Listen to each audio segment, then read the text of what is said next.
बहुत पुरानी बात है। एक गांव में पति पत्नी रहते थे। पति का नाम राम और पत्नी का नाम सीमा था। वह दोनों बहुत गरीब थे। उनके पास उनके पुरखों की दी हुई बस 2 एकड़ जमीन थी, लेकिन इसमें बीज और खाद डालने के लिए पैसे नहीं थे। इसी कारण एक दूसरे से लड़ते रहते थे। वे दोनों कभी भी एक साथ मिलजुल कर नहीं रहते थे। एक बार किसी बात को लेकर लड़ रहे थे, तभी उसके पड़ोसी पिंटू आया और वह दोनों को लड़ता देखकर बहुत खुश हुआ। वह दोनों को घर से भगाने का उपाय सोचा और कहा, आप दोनों के लड़ने की वजह आप दोनों का एक साथ रहना है। एक काम करिए, यहाँ से कुछ दूर पर एक पहाड़ है। उस पहाड़ पर एक साधु रहते हैं। आप उनके पास जाइए, वह आपस के लड़ने झगड़ने का उपाय बताएंगे। पिंटू ने जगह सही बताई थी, लेकिन उस जगह पर साधु नहीं बल्कि एक भयानक राक्षस रहता था। पिंटू के बात मानकर वे दोनों पति पत्नी निकल पड़े। वे दोनों उस जगह पर पहुंच गए, लेकिन पहाड़ पर साधु के कुटिया के बदले एक डरावनी गुफा थी। लेकिन वे दोनों डरे नहीं और गुफा के अंदर चले गए।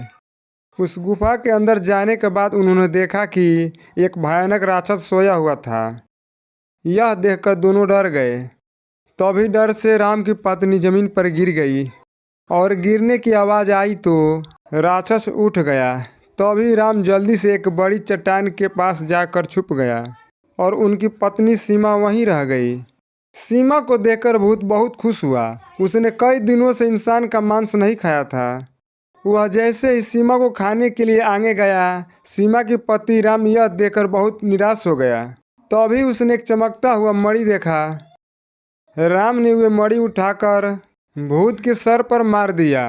भूत के सर पर मणि लगते ही मणि फूट गई।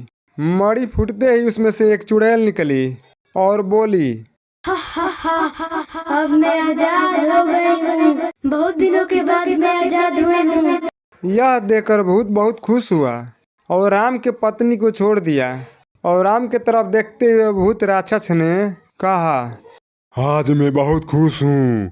मेरी पत्नी आज आजाद हो गई है। आज तुम जो मांगोगे मैं तुझे दूंगा। मांगो, कुछ मांगो। नहीं, मुझे कुछ नहीं चाहिए। आप बस मुझे और मेरी पत्नी को छोड़ दो।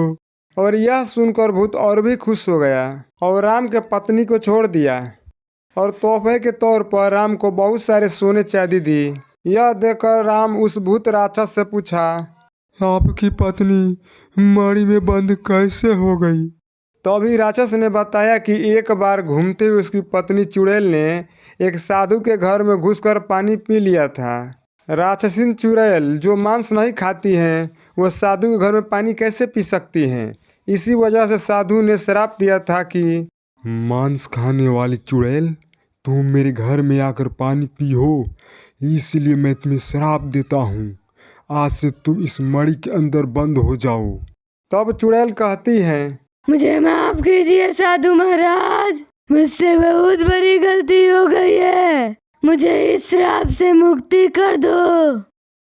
मैं दिए हुए श्राप को वापस नहीं ले सकता, लेकिन मुक्ति का उपाय बताता हूँ कि जब भी कोई मनुष्य इस मणि को तुम्हारे पति के ऊपर फोड़ेगा तब तुम आज़ाद हो जाओगी। यह कहते ही चुड़ैल मणि के अंदर चली गई। यह सुनने के बाद राम और उसकी पत्नी सोने चांदी लेकर अपने घर चले गए। उसके बाद से वे दोनों आपस में लड़ाई कभी भी नहीं की, क्योंकि उसकी गरीबी दूर हो गई थी।